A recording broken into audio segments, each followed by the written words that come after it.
तो आज मैं जो लास्ट 5 डेज बचे हैं उसकी स्ट्रेटजी आपको बता रहा हूँ कि इन 5 दिनों में आपने कैसे स्मार्ट वर्क करना है। तो लास्ट तक देखिए इस वीडियो को। तो शुरू करते हैं। सबसे पहला टिप्स है फील रिलैक्स एंड हैप्पी। आपने इन 5 दिनों के अंदर कोई भी एक्स्ट्रा बर्डन नहीं लेना है, और जो लास्ट के 3 दिन है उसमें तो आपने कुछ पढ़ना ही नहीं है। आपके सिर्फ ये 3 दिन मांग रहा हूँ लास्ट के। आपने लास्ट के 3 दिन में कुछ आप प्रैक्टिस भी नहीं करनी है, कुछ भी नहीं करना है। आप 3 दिन में क्या उखाड़ लोगे। सीबीएसई नेट का जो पैटर्न है इतना वाइड है कि 3 साल भी कम है। आप 3 दिन में क्या कर लोगे, 3 दिन में आप कितना रिवाइज कर लोगे, 3 दिन में आप कितनी प्रैक्टिस कर लोगे। अगर आपने पूरे साल पढ़ा है तो लास्ट के अगर आप 3 महीने भी नहीं पढ़ोगे फिर भी आप नेट जेआरएफ इजीली क्रैक कर सकते। ये रिसर्च के द्वारा प्रूव हुआ है। अमेरिका के एक रिसर्च स्कॉलर है टी.ओ. ब्राइन। इन्होंने एक रिसर्च की थी कि एग्जाम का जो फियर है उससे कैसे बाहर निकला जाए। आखिर क्यों लोग पूरे साल पढ़ते हैं, पिछले काफ़ी 3-3, 4-4 साल से एक एग्जाम के लिए पढ़ रहे हैं, और वो एग्जाम 1 महीने में क्रैक हो सकता था, सिर्फ 1 महीने में, लेकिन लोगों से 3 साल में भी क्रैक नहीं कर पा रहे हैं उसको। तो उसका क्या कारण है? उसका कारण है स्ट्रेटजी का ना होना, और एग्जाम के लास्ट दिनों में जो लास्ट 5 या 10 दिन होते हैं उसमें एक्स्ट्रा बर्डन लेना।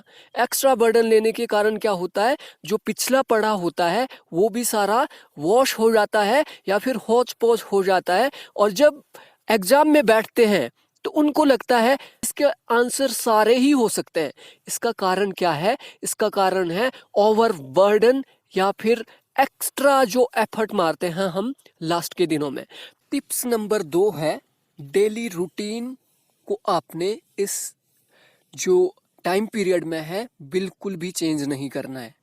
आप क्या करते हो, नॉर्मली आप रात को 11 बजे सो जाते हो और सुबह 8 बजे उठते हो नॉर्मली, लेकिन एग्जाम से 4-5 दिन पहले आप क्या करना शुरू कर देते हो, रात को आपने 12 बजे सोना है और सवेरे 4 बजे उठना है, और 4 बजे के बाद पढ़ना शुरू कर दिया। उससे क्या होगा, आपका जो सालों से चला आ रहा रूटीन है वो आपका बिगड़ जाएगा, और आपका जो सेंस है, आपकी जो सेंस है, आपका जो काफ़ी टाइम से रूटीन बनाया है वो डिस्टर्ब हो जाएगा, और आपकी जो कैप्चरिंग पावर है वो बहुत ढीली पड़ जाएगी। नेक्स्ट टिप्स वो है गुड स्लीप। आपने अच्छी नींद लेनी है। आपने महसूस किया होगा जिस दिन आपकी नींद अच्छी होती है, आपकी नींद पूरी होती है, आपको अच्छी नींद आई होती है, उस दिन जब आप सुबह उठते हो तो आप फ्रेश फील करते हो। आपको जो चीज़ें आपने बहुत सालों पहले पढ़ी होगी, थोड़ा सा आपको हिंट मिलता है, आपको एकदम याद आ जाती है, अच्छा ये तो ये था। और कई बार क्या होता है, आपकी नींद ही पूरी नहीं होती है। आपने कोई स्टोरी सुनी है, आपने कोशिश करना है, आपने इसको अपने लाइफ के साथ रिलेट करना है। आप किसी को स्टोरी सुनाते हो, आपको उसके कैरेक्टर ही याद ही नहीं आते कि अच्छा कौन था, याद ही नहीं आएगा। इसका कारण क्या होता है, आपकी नींद पूरी नहीं हुई होती है। ठीक है, तो आपने नींद का इसमें बहुत ज़्यादा ध्यान रखना है। इस टाइम पीरियड में आपकी नींद पूरी होनी चाहिए। अगला आपके लिए टिप्स है फूड, खाना। आप किस तरीके का खाना खाते हो, आप जो रूटीन में खाना खाते हो वही खाना खाएं, हल्का खाना खाएं। क्योंकि अगर आपने भारी खाना खा लिया ना तो आपको क्या जमाइयाँ ही लगती रहेगी, आपको नींद सी आने लगेगी। ठीक है, और आपका जो माइंड है वो फ्रेश नहीं हो पाएगा, और आपका माइंड एक्टिवेट होने में काफ़ी टाइम लग जाएगा। टिप्स नंबर 5, फियर, डर। डर से आपको थोड़ी बहुत निजात पा लेनी चाहिए, क्योंकि अगर आपको डर रहेगा ना तो आप जो सही भी कर रहे होंगे वो गलत करेंगे। मेरे साथ ऐसा हुआ है। मैंने एक एमफिल का एंट्रांस का पेपर दिया था और मुझे यही डर था कहीं मैं अपना रोल नंबर गलत फिल ना कर दूं। मैंने बहुत ही ध्यान से उसको फिल करने की कोशिश की, मैच करके भरने की कोशिश की, फिर भी मैंने गलत कर लिया। फिर मैंने एनालाइज किया कि इतना मैं डर गया था कि कहीं मैं गलत ना इसको भर लूं, उसके बावजूद भी गलत भर लिया। उसका कारण क्या था? उसका कारण था एक्स्ट्रा उसके ऊपर मैंने फोकस कर दिया था और माइंड को अपने रिलीज नहीं होने दिया था। तो आपने डर से बिल्कुल अलग रहना है और जब भी आप पेपर शुरू करो तो 3 बार लंबी सांसें जरूर ले ले, बिल्कुल फील आपने गुड करना है। नेक्स्ट आपके लिए टिप्स है टाइम मैनेजमेंट। टाइम मैनेजमेंट का आपने बिल्कुल ध्यान रखना है। और टाइम मैनेजमेंट कहाँ से आएगी, मैं इतने टाइम से बोल रहा हूँ आपको कि आपने क्या करना है, प्रैक्टिस करना है लास्ट के 1 महीने के अंदर, और 1 महीने में ही वो आप टाइम मैनेजमेंट को कवर कर सकते हैं।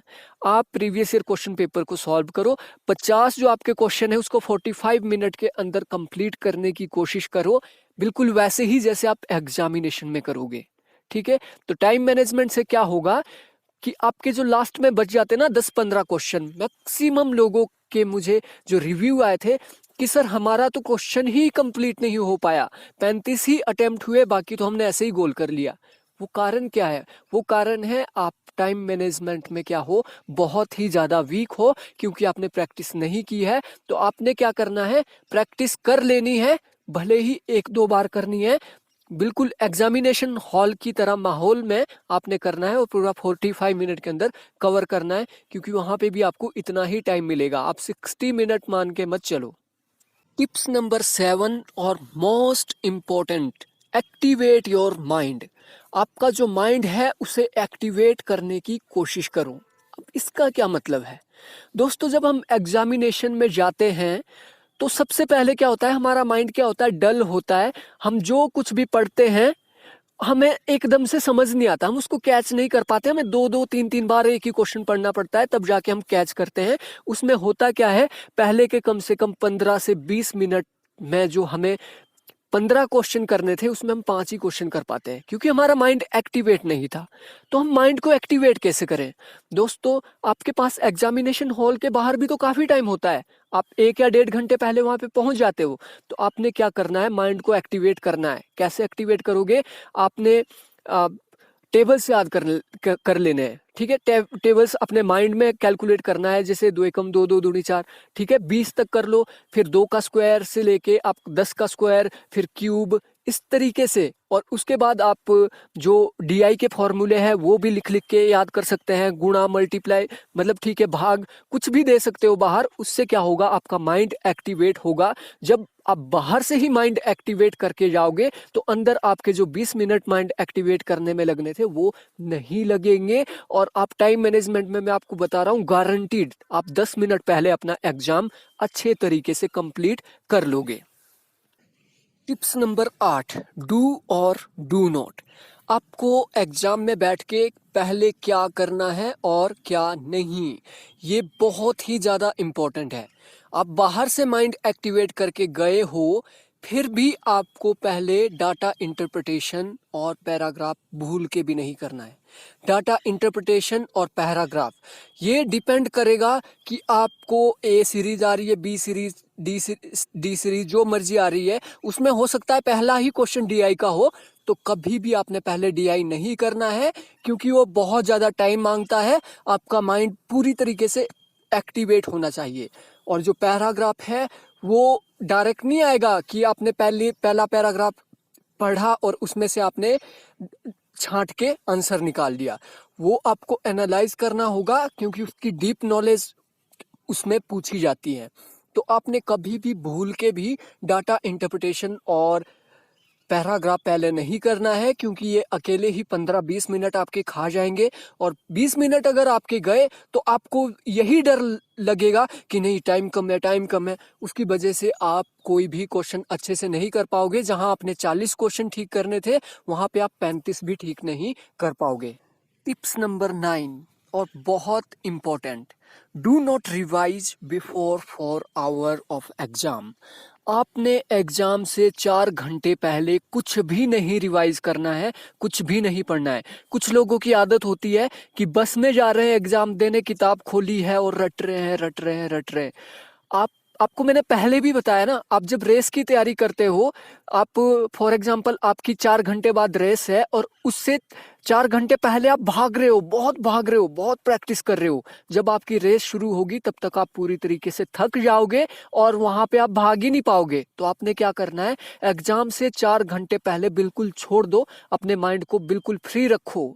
अपनी किताबों से बिल्कुल फ्री रखो, क्योंकि आपने जो पढ़ा है, आपने 10 साल पहले भी पढ़ा होगा, वो भी आपको याद आ जाएगा जब आपके सामने MCQ ऑब्जेक्टिव टाइप क्वेश्चन आएंगे, आप इजीली उसको सॉल्व कर लोगे। इसलिए आपने बिल्कुल भी नहीं पढ़ना है 4 घंटे पहले।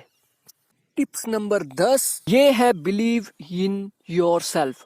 अपने ऊपर आप विश्वास करो। एनालाइज करना अपने आप को, जब आप वापस आओगे या आए होंगे पहले, तो आपने क्या किया होगा, 10 क्वेश्चन ऐसे होंगे जिनका आपको लगा कि ये तो हो ही नहीं सकता, और बाद में वही होता है। तो ये हमारा ह्यूमन माइंड है, हमें नेगेटिविटी की और ज्यादा ये खींचता है। इसलिए अपने माइंड को आपने पॉजिटिव रखना है, अपने ऊपर विश्वास करना है। क्योंकि अगर हमने रट्टे में कोई चीज पढ़ी है और वो हमारे सामने आ जाती है, पहली ही नजर में आपको लगा कि ये है, तो उसका आंसर वही है, लेकिन हम अपना आंसर बाद में चेंज कर लेते हैं, ये नहीं है, ये हो सकता है। तो ये आपने बिल्कुल नहीं करना है। अगर आपने डीप स्टडी की है, फिर आप अपने दिमाग के हिसाब से चलो। अगर आपने डीप स्टडी नहीं की है, तो आपको जो फर्स्ट चांस में ही सही लग रहा है, उसी की ओर आपने जाना है और उसी को टिक करना है। 100% आप सफल होगे। आई होप आपके लिए मेरी ये वीडियो लाभदायक रहेगी और आप इसी बार GRF क्रैक करोगे। Thank you, thanks for watching.